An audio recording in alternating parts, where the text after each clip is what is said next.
Look, I don't want to be mean. I really don't want to. But some of y'all are playing with your lives and it needs to stop.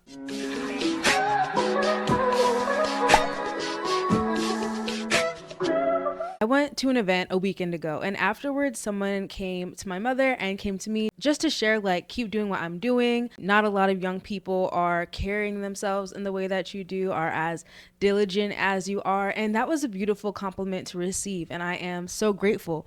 But at the same time, like, it made me think, okay, yeah, but I shouldn't be one of the only few doing it. And I'm so grateful to have people around me that I see and like amazing friends who are doing amazing things, but we shouldn't be the few. There is no reason why you and I, both people who are in our early 20s or maybe at a different stage in our growth journey, maybe you're still in your teens, there is no reason why we should not be carrying ourselves as people of value, why we shouldn't be pursuing our goals with passion, why we shouldn't be living our lives to the fullest. And there's just this big lie in society today that living your life to the fullest is doing things that are harmful for you, damaging your body, having fun only in the moment is living your life to the fullest. When you really think about it, these years, this time of your late teens, early 20s is quite literally laying the foundation for your future. And that is not to say that you cannot do things as you age, as you grow. Of course you can. What? Like, life barely starts in your early 20s. It is the time to make mistakes. It is the time to love the wrong person. It is the time to do stupid things. But it is not the time to just waste your time, because the reality of it is, if you spend your early 20s building something, the simple fact is you're not going to have to build it later. But if you spend your early 20s wasting time, then you're going to have to build in your 30s, in your 40s, what you could have built in your 20s. And everybody has a different journey, but it just needs to be said that the idea of your early 20s being the time to just waste time is like absolutely ridiculous. Like, I think, especially as I look at my life, like, I don't have kids, I don't have a husband. I'm still at the age where thankfully I have parents who care for me. I can get away with asking them for some extra stuff. Like, I have so much freedom and so many opportunities to lean on others. This is the perfect time to take risks about the things that I'm really passionate about. And if I was too distracted by wasting my time with meaningless relationships and wasting my weekends being so tired from the night before that I can't do anything with my day. And not everyone is like this. There is a time and place for everything. Please hear me and hear what I'm saying. But there's a large portion of our generation that is quite literally wasting this time, like week in and week out, and it's not okay. And we just can't do this anymore, y'all. Like, we can't. Like, it actually hurts my heart because it is a lie. It is a lie that this time of our lives is to be wasted, is to be thrown down the drain. And there's balance to this time of life. It should be fun. It should be the time to do random things. It should be the time to go on that girls trip and to maybe find out if you like that guy. Like, it should be that time, but there's a balance to it. And to just clarify this point, we're going to pull from the story of King Solomon, the wisest man in the Bible. This man became king at the age of 20. Can you imagine becoming king, becoming leader of a kingdom, not a mom, not a father, not someone's guarantor, a whole king of a whole nation at the age of 20 years old? Not only that, but being one of the best kings that a nation has ever seen at the age of 20 years old. Your age, in a sense, is nothing but a number. There is nothing limiting you from success at this young age, whether you are 19, whether you're 20, whether you're 21, twin, whether you're older than that. Like, the idea that you cannot be great at a young age is just a lie. The idea that you're not meant to have responsibility at a young age and take life seriously is a lie. At the age of 20, this person oversaw a whole kingdom and did it well and did it with excellence and did it consulting God and did it praying to God and following God, and through that was able to lead in excellence. At 20, I feel like I'm saying the same thing over and over and over again, but this is just a message that was really on my heart from the weekend that I had. And just to like drive the point home, the fact that you should have the expectation that you will be responsible for things, that you will be accomplished, that you will be great, that you will be respected at your young age, and not thinking that this is a time of just foolishness and waste of time and that you don't have the capacity to be excellent, because you are excellent.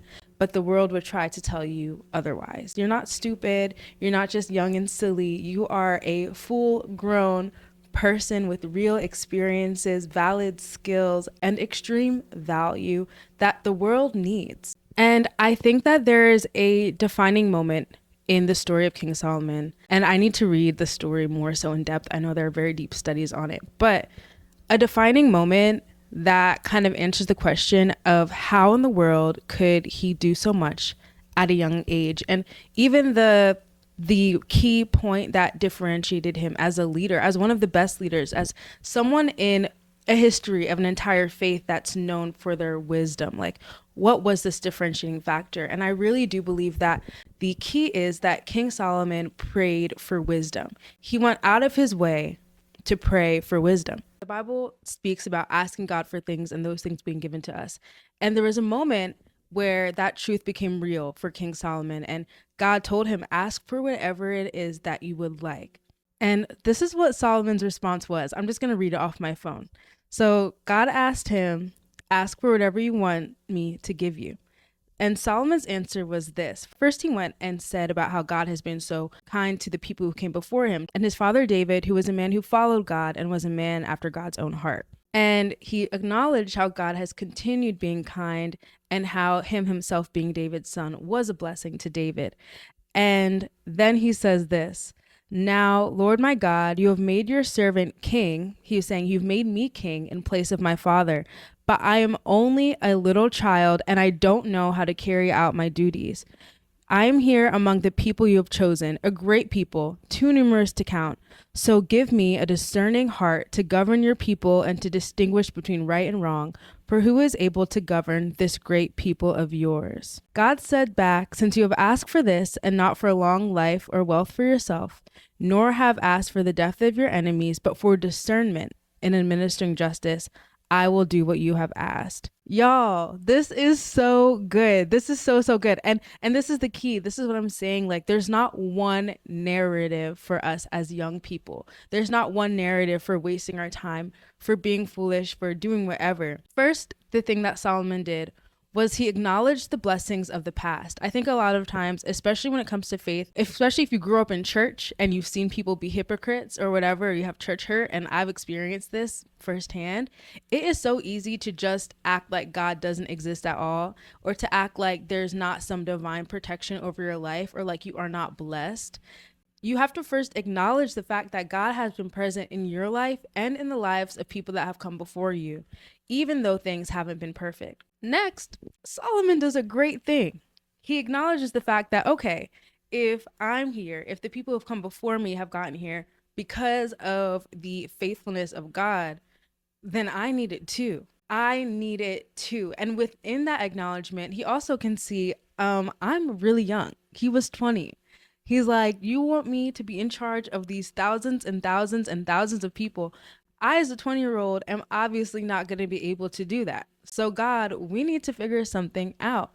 And instead of asking for those fleeting treasures, for the wealth, for the woman, for the fun, he asked God for the one thing that matters most, and that was wisdom, the ability to discern.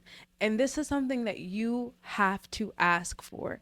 And it's something that you can find. And whether it is through reading books of people that have come before you, through watching your favorite YouTubers, through reading the Bible, through praying, gaining wisdom is what is going to allow you to walk in your purpose successfully. I think it can be easy to say, well, oh, Solomon was a king at 20, so you can do great things too. And that is what I started off this episode saying. But it's important to recognize that Solomon himself knew that he couldn't do it on his own. He himself knew that he didn't have the capacity, the knowledge, the vision to successfully carry out this purpose on his own.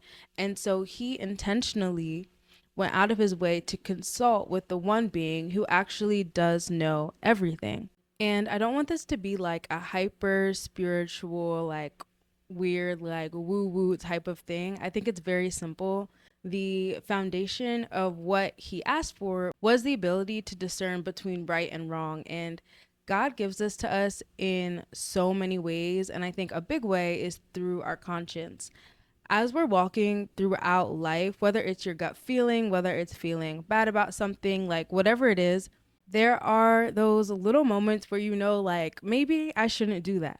Or maybe you're out doing something and you just kind of realize, like, maybe this actually isn't the best for me.